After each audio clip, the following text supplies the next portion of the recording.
Alrighty, people. Boy, I've been meaning to do more family vlogs, but since I haven't been able to do it, we're gonna do a little fishing talkie vlog. Not quite ice fishing anymore, but I guess people are ice fishing up in Canada. All right, the jig is a bloodworm with a little lead head. All right, the news of the week, which I haven't gotten around to yet. What's his first name? Her. The special counsel appointed by Merrick Garland to investigate the fiasco of the classified documents in Joe Biden's garage and elsewhere. There's an old expression or a cliche that, you know, a compromise that leaves both parties equally unhappy is typically the right compromise. Sometimes a decision that leaves both parties equally unhappy is just a bad decision. The special counsel appointed by Merrick Garland, so there's some questions as to whether or not he was ever going to indict or recommend indicting Joe Biden, came to the conclusion after an exhaustive inquiry into Joe Biden's mishandling of classified documents that yes, Joe Biden mishandled classified documents, that his memory is fading. He couldn't remember when he was vice president, couldn't remember when his son died. Didn't know what documents were where, classified documents in his garage, unlocked, just in boxes, cardboard boxes, willy-nilly everywhere. Jessica, I want to share with our audience some pictures that are contained in Special Counsel Robert Hur's report of areas in which these documents were stored. I don't know how to read them other than to say, this isn't how you do it. And they are similar in that sense to what we saw for former President Trump. Things of sensitive nature in places that don't read or look at any level to be sensitively guarded. Your thoughts about that? Couldn't remember anything. Total nincompoop. And that would be his saving grace, because if this ever went to a jury, so concluded Her, that a jury would likely conclude that Joe Biden is just a likable, demented fool. It's a preposterous joke, and I put out a tweet earlier saying, you know, both the left and the right, Democrats, Republicans, are both up in arms. If he was going to exonerate him, we'll say the Democrats, why would he say what he had to say about his memory being a dawdling old fool? If he was going to say that he's a dawdling old fool, say the Republicans, that he mishandled classified documents, how then can you not recommend charges? The reality, this dude, Her, a Trump appointee he might be, was appointed by Merrick Garland. Did anyone think there was a snowball's chance in summer that Merrick Garland was going to appoint someone who was going to recommend indicting, pressing charges, whatever it is, against Joe Biden for mishandling classified documents? This is the same Merrick Garland who's boasting 850 prison years for January 6ers, who's vowed to prosecute every last person who set foot in the orbit of January 6th. Since the January 6th attack, the Justice Department has engaged in what has become one of the largest and most complex and resource-intensive investigations in our history.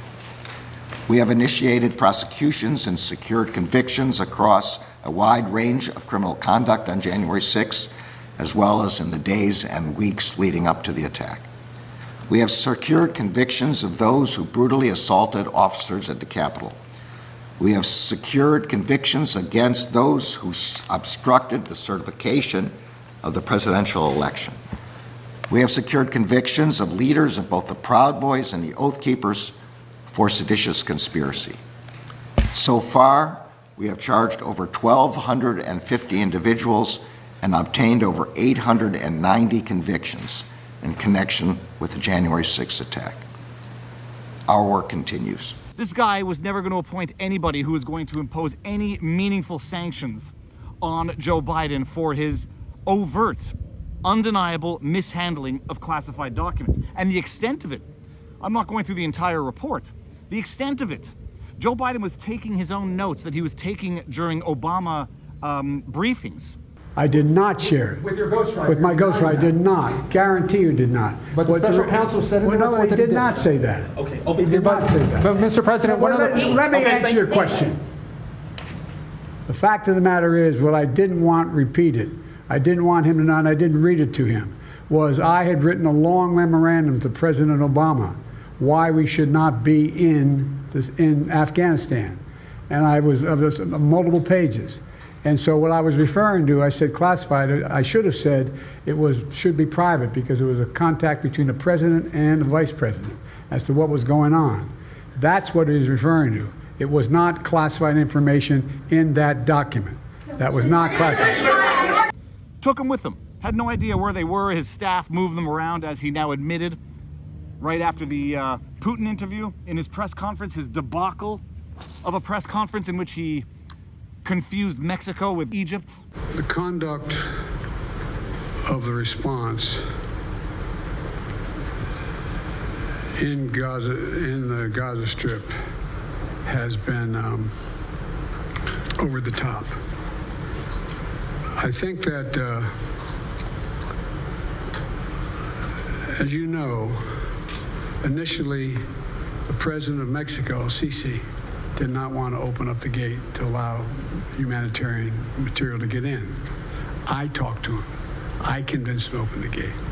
I talked to Bibi to open the gate on the Israeli side. He admits his staffers were moving classified documents and he had no idea where they were going, where they were moving, where they were. Open boxes in a garage. Ooh, I just had a bite. What I would have done is oversee the transfer of the material that was in my office, in my offices. I should have done that. If I go back, I didn't have the responsibility to that. That was my staff was supposed to do that, and they referenced that in the report. And my staff did not do it in the way that, for example, I didn't know how half the boxes got in my garage until I found out staff gathered them up, put them together, and took them to the garage in my home.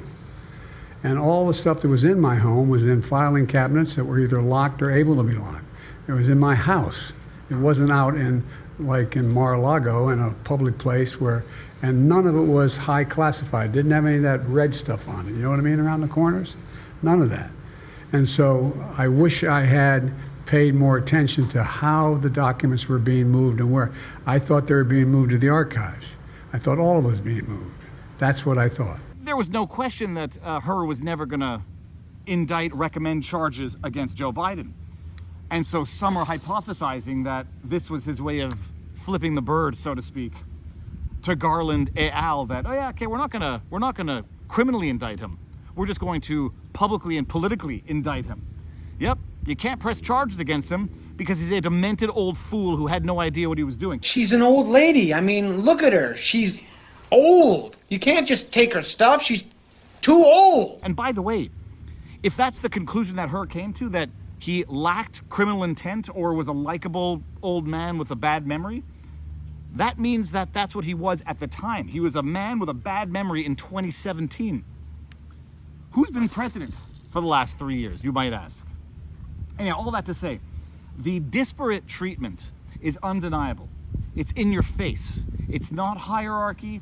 It's not a two-tiered justice system. It's lawlessness. Foregone conclusions that you could draft in advance, knowing the political orientation of the parties. And watching the media grasp at straws to explain away the double standard. I don't know what news outlet it was, but it was one of the MSM propagandist ones, explaining, yeah, sure, they both mishandled classified documents, but Trump allegedly obstructed or was not cooperating in the investigation. Oh, I'm sorry. The investigation was into mishandling classified documents. While there might be attenuating or aggravating post facto behavior that might, influence obstruction charges, on the mishandling of classified documents, there is no meaningful distinction. In fact, it's probably even worse with Biden because he wasn't president at the time, had no business with it, had no authority to declassify. But the media, splitting hairs, trying to make sense of the lawlessness of the world of politics. Oh yeah, well, Joe Biden cooperated in the investigation. He didn't obstruct, allegedly, as Trump did. Okay. I think just as Catherine was explaining in her excellent reporting, because there's a difference here in terms of the level of cooperation. What we have in the case pending against former President Trump are allegations that he obstructed the investigation, that the Department of Justice, that the National Archives said over and over again, we want those documents back. And he said no, that there was willful retention of the documents. So do we have two people who had documents that they should not have had? Absolutely. But the similarities really end there. Irrelevant as far as the charges for mishandling classified information goes. I mean, it's so reminiscent of Comey. Back in 2016, you knew they weren't going to do anything to Hillary. But he comes out and says, yeah, she mishandled it, but we're not going to press charges anyhow. Yeah, she, bleach bit, hammers, smashing stuff, but we're not going to do it anyhow. But Trump, president, takes documents with him, as have all other presidents. Well, we're going to charge him to the fullest extent of the law. You got to see, I'll put it a clip here just so you can see them, the mental gymnastics of MSM. Some harsh language, Major, that shows exactly what the White House and the president has said all along, that he made mistakes with regard to how meticulous he should have been. But he also said that the intention here matters, and he never intended to have any classified documents. I do genuinely believe that they are throwing Biden under the bus one way or the other, and that if they had recommended criminal charges, as I think they could have, or as they still might in the future, they don't need to now. They can give him an elderly gentleman with a bad memories way out. You meant no harm when you took your classified notes from Obama meetings. You meant no harm when you were meeting with your ghostwriter, showing them all sorts of classified information. But when Trump does it in a recorded interview, raise hell. So that's it. That's the news of the week. Comes as no surprise. I'm just shocked I can't catch a fish. There will be no stream tomorrow because it's Super Bowl Sunday, although I will be doing a stream with Warren Smith, that teacher in that viral video who taught a student how to think.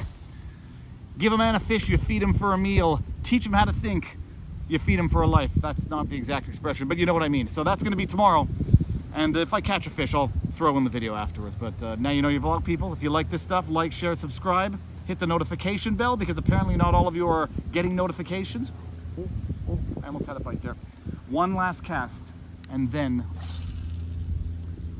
vlog is over. So let's just pull a little Homer Simpson here. Fishy, fishy, fishy. Here, fishy, fishy. Is it gonna happen? Is it gonna happen? Come on, come on. Just one fish. Just one fish. Now? It's not. I'm not feeling it. Well, you just watched 30 seconds of a man doing nothing. Now you know your vlog, peeps. Peace out. Booyah! Actually, we're not done just yet. One last afterthought. Imagine how many of Hunter Biden's hookers or drug dealers had access to those classified documents that were just strewn about Biden's place. Just let that thought sink in for 1 second. And now I bid you adieu. Booyah!